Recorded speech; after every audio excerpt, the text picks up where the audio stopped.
It's strange how certain nights stay in your head forever. For me, that night was Halloween of 2018. Even now, whenever I see a scarecrow or smell burning leaves, my chest tightens, because it all comes rushing back. It started like any normal Halloween night. I was 22, living in a small college town in Ohio. My friends were out partying, but I decided to stay home, hand out candy, and maybe watch a horror movie or two. By 9 p.m., the trick-or-treaters had slowed down. I'd just switched off my porch light when I heard a knock. 3 slow knocks. Not a child's playful tap. These were heavy and deliberate. I opened the door expecting some late kids, but there was just one person standing there. He was tall, easily over 6 feet, wearing a faded brown coat, and on his head was this old burlap scarecrow mask. You know, the kind with rough stitching for a mouth and hollow eye holes? Except these weren't empty. Behind the mask, I could see the faint gleam of eyes watching me. He didn't say a word. He just stood there, breathing slow and heavy. I half laughed and said, "Nice costume, dude. Trick or treat." He tilted his head slightly, like he was studying me. Then he whispered, almost too quietly to hear, "Trick." And then he walked away. I watched him go, thinking maybe it was some weird college prank. He walked down the sidewalk and turned at the corner. That was it. I shut the door, locked it, and went back to watching The Conjuring. But not even 10 minutes later, I heard something from my backyard. It sounded like rustling leaves, then a faint scraping sound. At first I thought it was just the wind, but the sound didn't stop. It grew slower, deliberate, like someone dragging something across the ground. I muted the TV and walked to the back door. The motion light outside clicked on, and there he was, the same man, standing in my backyard about 10 feet from the door, still wearing that scarecrow mask. My stomach dropped. I remember whispering, "What the hell?" under my breath. He wasn't moving. He was just standing perfectly still, staring at the house. Then he tilted his head again. I grabbed my phone to call 911, but when I looked back up, he was gone. Just gone. The light flickered off a few seconds later, and the yard was dark again. When the police arrived about 15 minutes later, they checked around but found nothing. No footprints, no sign anyone had been there. They said it was probably a Halloween prank and told me to keep my doors locked. I tried to brush it off, but I barely slept that night. The next morning, I went outside to check around myself. At first, everything looked normal, until I walked over to the side of the house. Right below my living room window was a single pumpkin, smashed open, its seeds scattered in the dirt. And on the broken shell, carved into the orange skin, were the words, "Trick." Halloween night came, and I decided to stay at a friend's apartment instead. I told her everything, the man, the mask, the photo, and she offered to let me crash on her couch. We ordered pizza, tried to laugh it off, and put on some horror movies to fit the mood. By midnight, we were both half asleep when I got a text from an unknown number. "Why'd you leave the light on?" I froze. My friend asked what was wrong, and I showed her the text. Then another message came through. "You're not home." My friend said, "It's probably someone messing with you," but I wasn't convinced. I called my neighbor, the one who lived next door to my house. When he picked up, I asked if he could just check outside, make sure everything looked okay.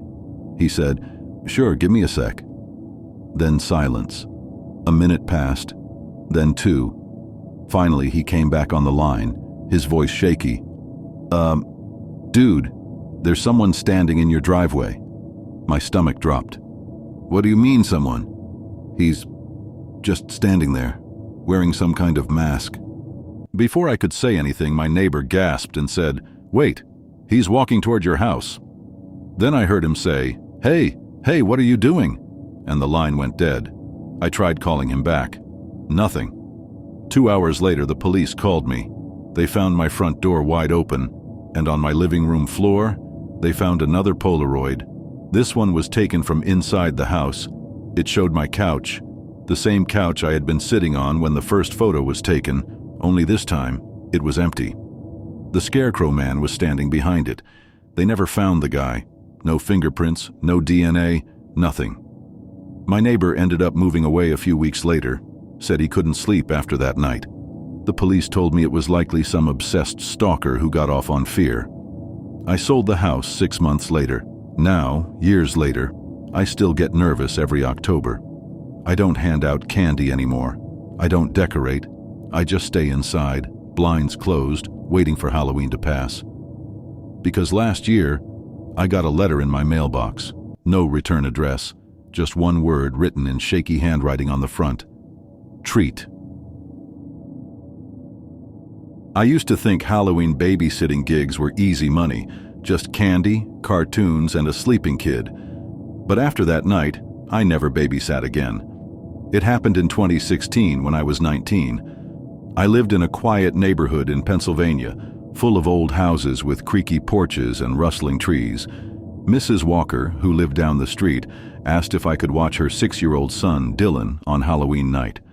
She and her husband had a company party and promised to be home before midnight. I agreed. Easy cash, right? I had no idea what I was walking into. When I arrived around 7:30 p.m., the street was glowing orange, jack-o'-lanterns flickering, kids running around in costumes, and the smell of burning candles in the air. The Walker's house sat at the very end of the block, a little isolated, surrounded by trees.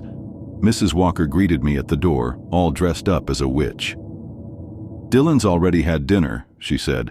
"He's watching TV in the living room. There are snacks in the kitchen. We'll be back by 12. She handed me $50 and a warm smile before they drove off. Dylan was sitting cross-legged on the couch in a dinosaur costume, watching Monster House. He was quiet but polite, the kind of kid who always listened. For the first hour, everything was normal. I handed out candy to the last few trick-or-treaters and helped Dylan change into his pajamas. By 9:30, he was asleep in his room upstairs.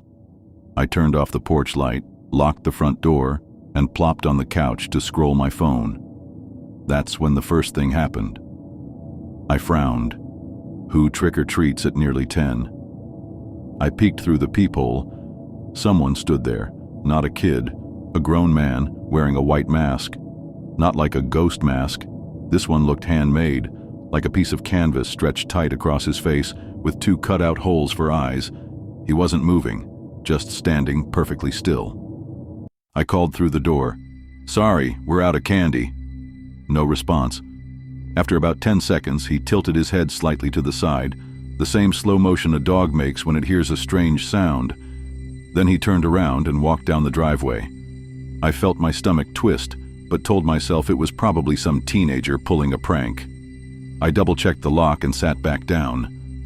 Around 15 minutes later, I heard something from upstairs, like a creak, the sound of a door opening. My heart jumped. I turned down the TV volume and listened. Nothing. Just silence. Still, I grabbed my phone and flashlight and started up the stairs quietly, careful not to wake Dylan. His door was slightly open. I peeked in. He was asleep, clutching his stuffed dinosaur. But the window that I'd shut earlier, was open. The curtain was fluttering gently in the cold breeze. I froze, then ran over and looked outside. No one. Just the empty backyard and the line of trees beyond the fence. I quickly locked the window, shut it tight, and closed the curtains. I told myself I must have forgotten to lock it earlier. That's what I wanted to believe. When I went back downstairs, I noticed something weird on the couch. A single piece of candy, a Reese's cup, perfectly placed right in the center cushion. I hadn't eaten any candy all night, and I was sure it wasn't there before. I checked the candy bowl near the door. It was empty. I don't know why, but that single candy bar chilled me more than anything. It felt intentional. I picked it up with a tissue and tossed it in the trash. At around 10:40, the house phone rang. It startled me so bad I dropped my phone. I picked up. "Hello?" A few seconds of silence. Then, a man's voice. Low, calm. You shouldn't have thrown that away. I froze. Who is this? Silence. Then a faint sound like breathing. It was for you. I slammed the phone down, grabbed my cell, and called 911. The operator stayed on the line, telling me officers were on their way. As I was talking, I heard something from the kitchen. Tap, tap, tap, like someone drumming their fingers slowly against the window glass. I turned my head. The back door had a small window, and behind it, illuminated by the porch light, was the masked man. He was staring directly at me through the glass. His hand was pressed flat against it, and in his palm, another Reese's cup. I screamed. The dispatcher heard and told me to lock myself in a room immediately. I ran upstairs, burst into Dylan's room, and locked the door. He woke up crying, asking what was wrong. I whispered, "Shh, it's okay," and told him to hide under the bed. The next thing I heard was the sound of footsteps coming up the stairs, slow, heavy, one at a time. They stopped right outside the bedroom door. I held my breath. Then, knock, knock, knock. 3 slow knocks. I didn't move, didn't breathe. After about a minute, the knocking stopped. Then silence. I stayed frozen for what felt like forever until I heard sirens in the distance. When the police arrived, they found the back door wide open, but no one was inside. The officers swept the property and found muddy footprints leading from the backyard to the porch and then back toward the woods. One of them found something half buried near the fence, a small paper bag. Inside were 5 Reese's cups and a folded piece of paper with a handwritten message. "Next time, don't lock the window." I had to give a full statement, and the police drove me home around 2 a.m. They never caught the guy. Mrs. Walker was horrified. She put up cameras and new locks, but they eventually moved out the next summer. For a while, I tried to forget about it. But 2 years later, I got a Facebook message from an unknown account. No profile picture, no name, just one image attached. It was a photo of the same couch from the Walkers' living room, and right in the center cushion, a single Reese's cup. You ever stay in a motel that feels just off the second you walk in? The smell, the silence, the way every sound echoes like the walls are listening. That's how the Lakeview Inn felt on Halloween night 2021, and I'll never forget what I heard coming from the room next door. I was driving home from college for the weekend. It was late, pouring rain, and the highway was half flooded, so I pulled off into a small town called Millridge. Only one place had a vacancy sign still glowing, a crumbling 2-story roadside motel with flickering lights. The clerk looked half asleep when I walked in. "Room 7, he said. "Second floor. Cash only." I didn't think much of it. I just wanted a bed and a shower. The room smelled like bleach and cigarettes. I locked the door, set my backpack down, and turned on the TV for background noise. Static. Only one channel worked. Some old black and white horror movie. I remember thinking, perfect Halloween vibes.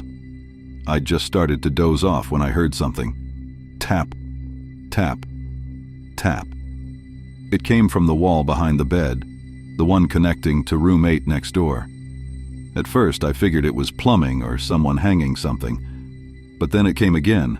3 slow knocks, precise, rhythmic. I froze, staring at the wall. Then a voice, muffled, low, like someone whispering through the plaster. "Can you hear me?" I sat up, heart pounding. Yeah?" I answered before I even thought about it. Silence. Then, a little louder, "Please, don't tell them I'm here." My skin prickled. "What?" I asked. No reply. Just the faint sound of movement, like someone shuffling across the carpet right on the other side. I debated calling the front desk, but curiosity won. I pressed my ear against the wall.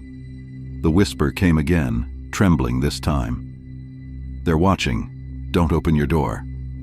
I pulled back instantly, pulse hammering. For a full minute, nothing. Just the buzz of the old TV. Then, a heavy thud, like something hitting the floor next door, followed by dragging, slow, scraping, across the wall. I couldn't take it anymore. I called the front desk. The clerk answered with that same bored tone. "Front office." "There's someone in room 8, I said, whispering fast. "I think they're hurt." He paused. "Room 8? "Yeah."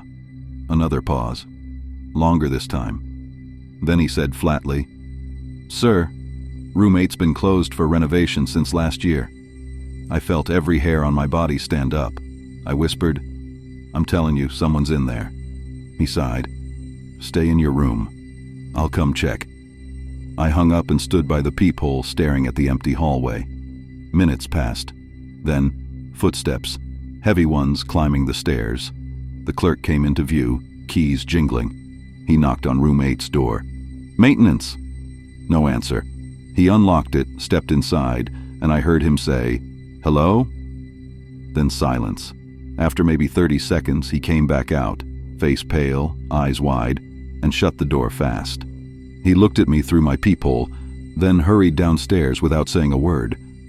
I didn't sleep after that. Around 3 a.m., I started hearing scratching from the same wall again. Light, desperate scraping sounds, as if nails were dragging down plaster. I turned the TV up, but it didn't help. The noise kept going until dawn. When I finally stepped out in the morning, room 8's door had yellow police tape across it. I went down to check out, but there was a different clerk, younger, nervous. I asked what happened last night. He hesitated, then whispered, "Sir, that room's been sealed since 2020. A woman died in there." My stomach sank. "What?" "She was staying alone. The man who rented the room beside hers disappeared the same night. Police never found him." He leaned closer. "The weird part is, no one's supposed to even have the key anymore." I didn't know what to say. I grabbed my receipt and left. 2 days later, curiosity got the best of me. I searched online for Lakeview Inn Millridge incident. The first article I found made my blood run cold. October 31st, 2020. Woman found dead in motel room 8. Body discovered after guest in room 7 reported noises through the wall. The suspect, male, mid-20s, fled the scene. Never caught. That was my exact situation. Same rooms, same story. But it happened a year before I stayed there. I tried to forget it. But about a month later, an envelope showed up in my mailbox. No return address. Inside was a photograph. It showed a cheap motel wall, white paint cracked and peeling, and written across it in smeared black marker were the words, "Thanks for listening. It's for